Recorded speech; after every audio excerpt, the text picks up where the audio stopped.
Welcome to my channel சுவைத்து பார்க்கலாம். இன்னைக்கு வீடியோவில் என்ன பார்க்க போகிறோன்னா, சுவையான வாழைப்பூ வடை எப்படி செய்யலான்றது தான் பார்க்க போகிறோம். வாங்க வீடியோக்குள்ளே போகலாம். என்னோட சேனலை ஃபஸ்ட் டைம் பார்க்குறவங்களா இருந்தால் பக்கத்தில் இருக்க சப்ஸ்கிரைப் பட்டனை கிளிக் பண்ணுங்கள். பெல் பட்டனையும் கிளிக் பண்ணி அதில் ஆல் என்ற ஆப்ஷனை கிளிக் பண்ணுங்கள்.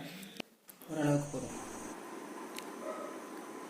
200 கிராம் கடலைப்பருப்பு, 3 ஸ்பூன் பச்சரிசி சேர்த்து ஊற வச்சுருங்க. அதை நல்லா 2 மணி நேரம் 3 மணி நேரம் ஊறினதுக்கப்புறம் வடிகட்டி நல்லா இருத்து வச்சுக்கோங்க. 2 ஸ்பூன் சோம்பு, 1 ஸ்பூன் சீரகம், கொஞ்சோண்டு இஞ்சி, 4 பச்சை மிளகாய், 3 வரமிளகாய், 5 பல் பூண்டு, இது எல்லாத்தையும் மிக்சியில் போட்டு தண்ணி ஊற்றாமல் அரைச்சிக்கிறோம். இப்படி அரைச்சி எடுத்துக்கணும்.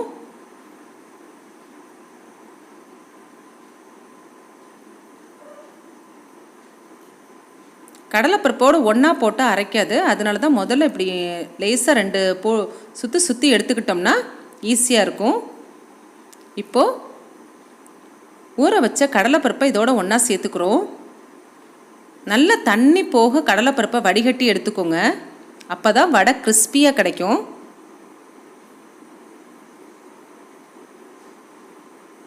கடலைப்பருப்பு இல்லைன்னா பட்டாணி பருப்பு கூட நீங்கள் சேர்த்துக்கலாம். இப்போது இந்த பக்குவத்துக்கு தண்ணி ஊற்றாமையே அரைச்சி எடுத்துக்கிட்டோம். இப்போது ஒரு வாழைப்பூவை எடுத்து க்ளீன் பண்ணி அதை சின்ன சின்னதாக கட் பண்ணி மோரும் தண்ணியும் கலந்துருக்கு அதோட போட்டு வச்சுருக்கேன். அப்போ தான் வாழைப்பூ கருக்காமல் இருக்கும். இப்போ அதை பிழிஞ்சு இந்த இதோட ஒன்றா சேர்த்துக்கிறோம். இப்போ அதையும் இதோட ஒன்றா போட்டு அரைச்சி எடுத்துக்க போகிறோம்.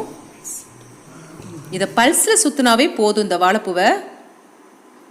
இப்போ எடுத்தாச்சு. இதோட உப்பு சேர்த்துக்கிறோம். 1 கப் பெரிய வெங்காயத்தை சின்ன சின்னதாக கட் பண்ணி எடுத்துக்கிறோம். ஆனியன் தால் 1 கப் சேர்த்துக்கிறோம். இந்த ஆனியன் தால் சேர்த்து செய்யும் போது வடை ரொம்ப டேஸ்ட்டாக இருக்கும்.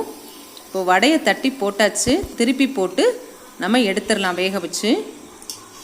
வடை எப்படி தட்டி போடணுன்றத நான் பருப்பு வீடியோலேயே போட்டிருக்கேன். இப்போ பாருங்கள், வாழைப்பூ வடை ரொம்ப அருமையாக சூப்பராக ரெடி ஆயிடுச்சு. இந்த வடை சாப்பிட ரொம்ப நல்லாயிருக்கும். குழந்தைங்கள்லாம் விரும்பி சாப்பிடுவாங்க. எல்லாருக்குமே ரொம்ப பிடிக்கும். எல்லாருக்குமே ஒரு பிடித்தமான வடைனா வாழைப்பூ வடை. நல்ல மொறுமொறுன்னு இருக்கும். நீங்களும் இதை செஞ்சு பாருங்கள். செஞ்சு பார்த்துட்டு உங்கள் கமெண்ட்ஸை எனக்கு சொல்லுங்கள். லைக் பண்ணுங்கள், ஷேர் பண்ணுங்கள், சப்ஸ்கிரைப் பண்ணுங்கள். தேங்க்யூ.